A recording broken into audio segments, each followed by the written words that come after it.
Ladies and gentlemen, stop what you're doing, put down your coffee, close your other tabs, silence your notifications, because what happened in South Africa this week wasn't just another golf tournament. It wasn't just another result to scroll past on your timeline while you're half paying attention.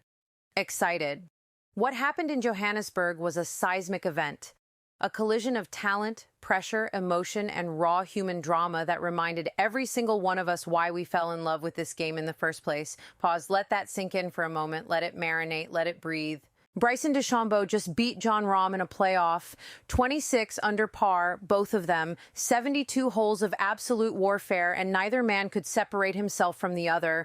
They went to sudden death, and Bryson found a way to finish the job. Again, for the second consecutive week, back-to-back LIV golf titles. And if you think that's just another statistic, if you think that's just another line item on a resume, if you think this is something you can simply acknowledge and move on from, you are fundamentally misunderstanding what we just witnessed.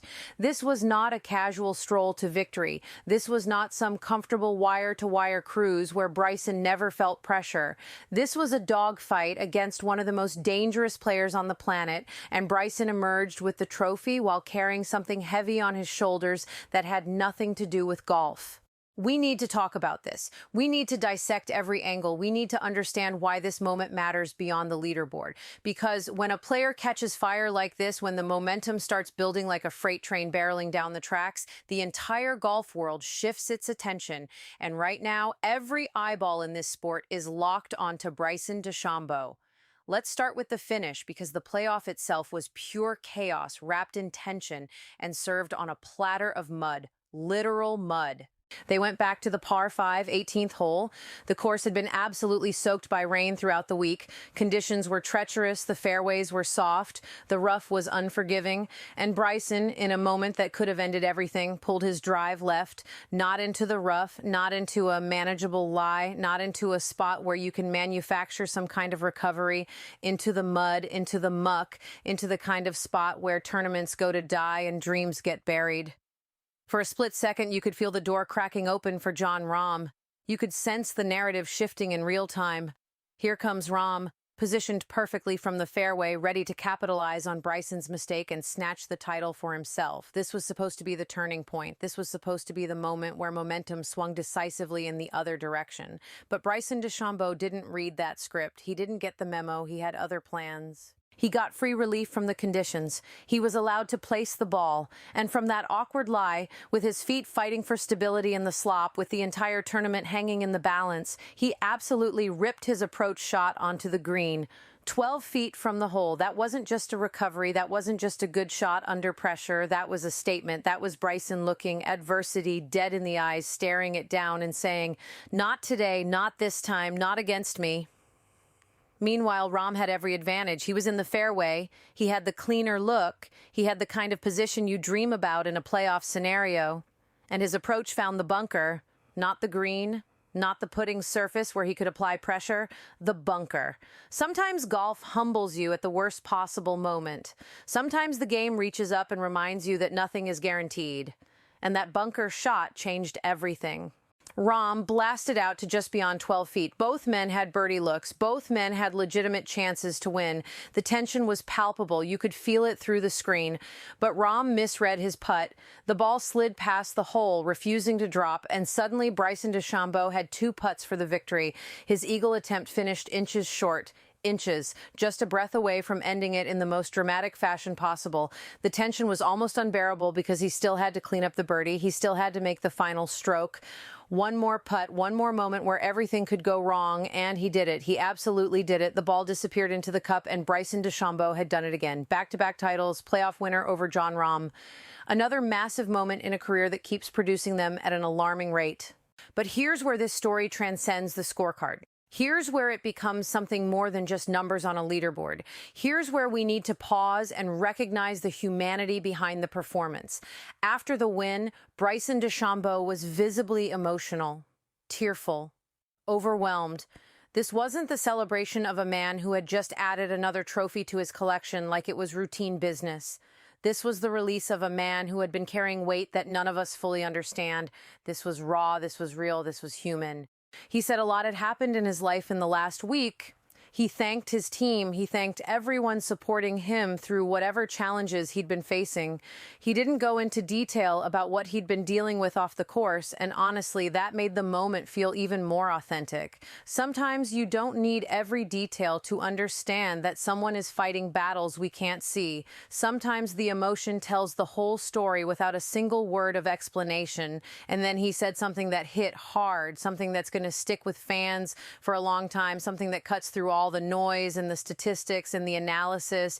He said golf is a fickle game, that you work so hard at it your whole life, pouring everything you have into this pursuit, and then you realize golf is just golf. Let that sit with you. Let it breathe. Let it challenge the way you think about these athletes and what they go through. These players are not robots. They are not content machines designed to produce highlights for our entertainment. They are not characters in a video game that we can analyze without acknowledging their humanity. They are human beings dealing with real life while trying to perform under enormous pressure, under the brightest lights, with millions of people watching and judging every single swing. And when one of them opens up about the perspective that life forces upon you, when they remind us that there's more to existence than birdies and bogeys, when they show vulnerability in a sport that often demands stoicism, it cuts through everything. It resonates on a level that transcends competition. That quote is going to define this moment. That vulnerability is going to echo far beyond the golf world. That's the kind of authenticity that fans connect with, because it reminds us that behind the power drives and the scientific approach and the calculated course management, there's a person dealing with the same struggles we all face. Now let's talk about what this run means in the bigger picture, because Bryson DeChambeau isn't just winning tournaments. He's building a legacy. He's constructing something significant, brick by brick, title by title. This was his fifth career LIV golf title.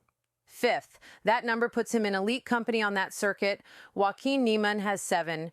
Brooks Koepka has 5. Bryson is right there with them, standing shoulder to shoulder with the most successful players in live golf history. This is not a one-off story anymore. This is not a flash in the pan that we'll forget about next month. This is not luck or timing or favorable circumstances.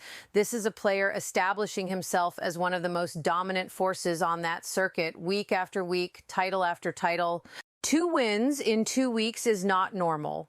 Let me repeat that for the people in the back. 2 wins in 2 weeks is absolutely not normal. That kind of consistency, that kind of clutch performance, that kind of mental fortitude under pressure doesn't happen by accident. It happens because a player has found something: confidence, form, mental clarity, a zone where everything clicks into place. Whatever you want to call it, Bryson has it right now, and he's weaponizing it against every field he enters. And let's not diminish what he just accomplished by forgetting who he beat. Jon Rahm finished at 26 under par over 72 holes and still didn't win. Think about that for a moment. Let that register. Rahm is one of the biggest names in world golf. He's a former Masters champion. He's a former U.S. Open champion. He's a killer with ice in his veins and a track record of performing when it matters most. And he pushed Bryson to the absolute limit, matching him shot for shot over 4 rounds, only to come up short when everything was on the line. That's not Bryson stealing something cheap. That's not a tournament where the competition faltered and handed him a gift. That's Bryson proving he can go toe-to-toe with the absolute best in the world and emerge victorious when the pressure is at its peak. That gives this win credibility. That gives it weight. That gives it meaning. That's exactly the kind of finish that fans want to see, because it validates everything. But wait, there's more to this story, because this wasn't just an individual triumph. There was a team angle to this week that absolutely should not be overlooked, and it adds another layer to what was already a remarkable performance. Bryson's team, the Crushers, also won the team event. That quartet of Bryson DeChambeau, Paul Casey, Charles Howell III, and Anirban Lahiri finished at 76 under par for the week. They beat South Africa's Stinger GC by a single shot, 1 shot. That's all that separated champions from runners-up. Every birdie over the course of the week suddenly looks massive in hindsight. Every clutch putt, every scrambling par, every moment of individual brilliance contributed to that razor-thin margin of victory. This was a complete statement week for Bryson and his group. Individual title, team title, total domination across both competitions. When you sweep like that, when you leave absolutely nothing on the table, you've announced to the world that you're not just good, you're not just competitive, you're the standard, you're the benchmark everyone else is chasing, and South Africa itself. The event was a resounding success by every measurable standard. Officials announced on Sunday that LIV Golf South Africa will return in 2027, with new dates set for April 22nd through April 25th. That tells you immediately that the league saw enough to lock this venue in for the future. They're not walking away. They're not treating this as a one-time experiment. They're coming back because what happened this week exceeded expectations. More than 100,000 spectators were expected over the 4 days in Johannesburg. 100,000. Let that number register. That's not just a golf tournament. That's a movement. That's an atmosphere. That's the kind of crowd energy that transforms an event from a competition into an experience, from a sporting event into a cultural moment. Bryson himself acknowledged it with genuine appreciation. He said South Africa was unbelievable. He called it the best LIV golf event they've ever had. That's not a throwaway compliment. That's a massive statement from the guy who just won the tournament, from someone who's experienced these events around the world. It's a testament to the fans who showed up, the organizers who executed, and the country that hosted this spectacle with passion and pride. From a pure fan perspective, this is where the story gets even more compelling. Bryson DeChambeau is one of those players who always creates conversation. Love him or hate him, you're talking about him, agree with his methods or question them, you're engaged. But when he starts winning like this, when the trophies start stacking up in rapid succession, the conversation evolves. It stops being only about personality or power or headlines or controversy. It becomes about form, confidence, trajectory, and whether anybody on the planet can slow him down. Right now, the answer appears to be no. Whenever a player catches fire like this, the natural question emerges and demands consideration. What does it mean for the biggest events ahead? What does it mean for his reputation in the broader golf world? What does it mean when the pressure rises even higher on the biggest stages the sport has to offer? Bryson looks dangerous right now, not just because of the scorecards, not just because of the statistics. He looks emotionally locked in, battle-tested, hardened by pressure, confident enough to survive messy moments, literally and mentally. He didn't win this tournament in a clean, predictable way where everything went according to plan. He won it through tension, through adversity, through a playoff against one of the best players in the world, all while dealing with a difficult week away from the course that he didn't fully explain. That's why this result matters beyond the trophy and the paycheck. It says Bryson DeChambeau is not just playing well, he's building real momentum. He's stacking wins. He's proving that when he gets rolling, when everything clicks, he becomes one of the hardest players in the world to stop. Jon Rahm reminded everyone how dangerous he is, too. He was right there until the final putt dropped, and his presence elevated this entire tournament. The Crushers gave fans another reason to celebrate with the team title.